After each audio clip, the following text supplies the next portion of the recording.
obviously that gets projected onto women in the real world quite a bit.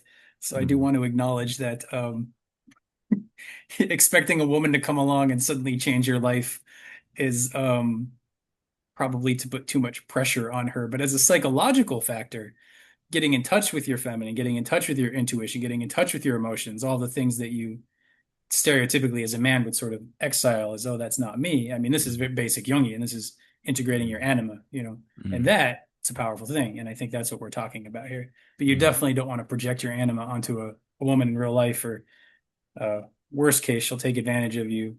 Worst case, well, I don't know if that's worst case. On the one hand, worst case, she takes advantage of you and you're just screwed. And on the other hand, you make life hell for her, and she probably doesn't want to stick around because no Yeah. human can carry an archetype. Yeah. Yeah. I was thinking though, yeah, you definitely don't want to project anything as much as you can onto others, especially, you want to find out you will, but you have to find out what you're what you're projecting and kind of be careful about that and try to be open and yeah, not have it get out of control. But what I was thinking sociologically is that I've heard people talk about how oftentimes a man will after he marries, a woman will help him to be a little more ambitious or a little bit more outward looking, or sort of not so much just have his nose to the grindstone in his current job. But have you Mhm. not heard about this kind of thing?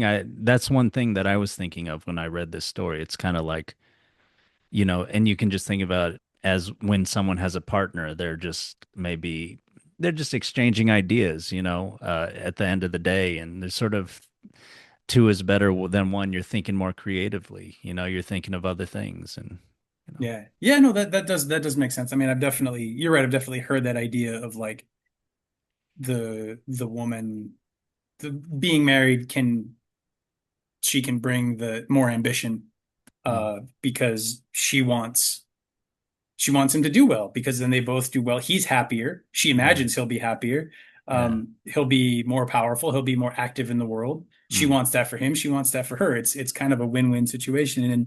And if she's able to see that and offer him advice, and he's able to take that advice, then yeah, you do have a sort of two plus or one plus one equals three. Like they're more than just the sum of their parts. They're able to generate something fertile together, metaphorically speaking, not just when it comes to children. There's sort of that energy that can build. So yeah, no, that's a really good point too. Yeah, yeah, yeah.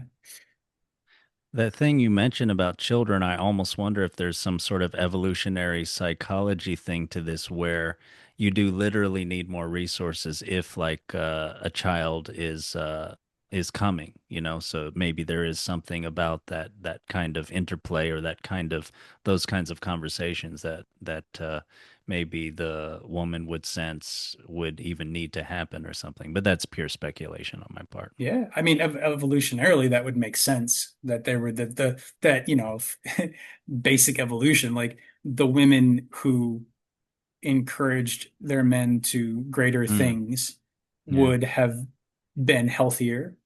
The ones who were successful and whose men were successful is what Mm, I mean, would be healthier and would have more offspring, and their children would live longer. And mm. so it would definitely seem to sort of reinforce itself just logistically, just looking at it that way. Yeah. Yeah, yeah, yeah, yeah.